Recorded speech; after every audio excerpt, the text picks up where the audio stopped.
ದೇವರು ವರ ಕೊಟ್ಟರು ಪೂಜಾರಿ ವರ ಕೊಡಲಿಲ್ಲ ಅನ್ನೋಂಗಾಗಿದೆ ಬೆಣ್ಣೆ ನಗರಿ ದಾವಣಗೆರೆ ರೈತರ ಕತೆ. ಕಾರಣ ಈ ಬಾರಿ ಉತ್ತಮ ಮಳೆಯಾಗಿದೆ, ಬೆಳೆ ಕೂಡ ಚೆನ್ನಾಗಿ ಬಂದಿದೆ. ಆದರೆ ಗಿಳಿಗಳ ಕಾಟ ಸ್ಟಾರ್ಟ್ ಆಗಿಬಿಟ್ಟಿದೆ ಅಂತೆ. ಹಿಂಡು ಹಿಂಡಾಗಿ ಗಿಳಿಗಳು ದಾಳಿ ಮಾಡ್ತಾ ಇದ್ದು ಬೆಳೆಯನ್ನೇ ತಿಂದು ಹಾಕ್ತಾ ಇದೆಯಂತೆ. ದಾವಣಗೆರೆ ಜಿಲ್ಲೆಯ ಚನ್ನಗಿರಿ ತಾಲೂಕಿನ ದೊಡ್ಡಬಿಗೆರೆ ಗ್ರಾಮದಲ್ಲಿ ಈ ಘಟನೆ ನಡೆದಿದೆ. ಸಂತೆಬೆನ್ನೂರ ಹೋಬಳಿಯಲ್ಲಿ 7,000 ಹೆಕ್ಟೇರ್ ಮೆಕ್ಕೆಜೋಳ ಬಿತ್ತನೆಯಾಗಿದ್ದು ಅದರಲ್ಲಿ 3,500 ಹೆಕ್ಟೇರ್ ಪ್ರದೇಶದಲ್ಲಿ ರೈತರು ಸಾಲ ಸೂಲ ಮಾಡಿ ದುಬಾರಿ ಬೆಲೆಯ ಪಾಪ್ಕಾರ್ನ್ ಮೆಕ್ಕೆಜೋಳದ ಬೀಜವನ್ನು ಖರೀದಿಸಿ ಬಿತ್ತನೆ ಮಾಡಿದರು. ಈ ಬಾರಿ ಸರಿಯಾದ ಸಮಯಕ್ಕೆ ಮಳೆ ಬಂದಿದ್ದರಿಂದ ಬೆಳೆ ಕೂಡ ಫಲವತ್ತಾಗಿ ಬಂದಿದೆ. ಇನ್ನೇನು ಕೈಗೆ ಬಂತು ಬಾಯಿಗೆ ಬರಬೇಕು ಅನ್ನುವಷ್ಟರಲ್ಲೇ ಗಿಳಿಗಳ ಹಾವಳಿಯಿಂದಾಗಿ ರೈತರು ನಷ್ಟವನ್ನು ಅನುಭವಿಸುವಂತಾಗಿದೆ.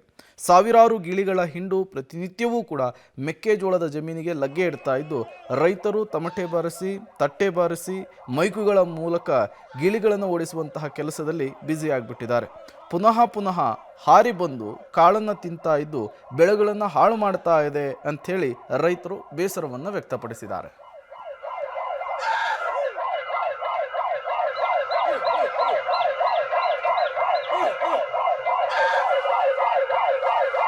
ಇವತ್ತೆಲ್ಲ ಒಂದು ಯಾವುದೇ ವಾಣಿಜ್ಯ ಬೆಳೆಗಳಿಂದ ಬೆಳೆದೇನೆ ಒಂದು ಮೆಕ್ಕೆಜೋಳದ ಬೆಳೆಯೋದ್ರ ಕಡೆ ಆಸಕ್ತಿ ತೋರಿದ್ರು. ಇವತ್ತು ಸಮಸ್ಯೆಗಳ ಮೇಲೆ ಸಮಸ್ಯೆಗಳನ್ನು ಎದುರಿಸ್ತಾ ಇರ್ತಕ್ಕಂಥದ್ದು ನೋಡ್ತೀವಿ. ಯಾಕಪ್ಪ ಅಂದರೆ ಇಲ್ಲಿ ನಮ್ಮಲ್ಲಿ ಯಾವುದೇ ರೀತಿಯಾಗಿರ್ತಕ್ಕಂಥ ಜೋಳವನ್ನು ಬೆಳೆದೆ ಪಾಪ್ಕಾರ್ನ್ ಅಂತಕ್ಕಂಥ ಒಂದು ಜೋಳವನ್ನು ಬೆಳೀತಾರೆ.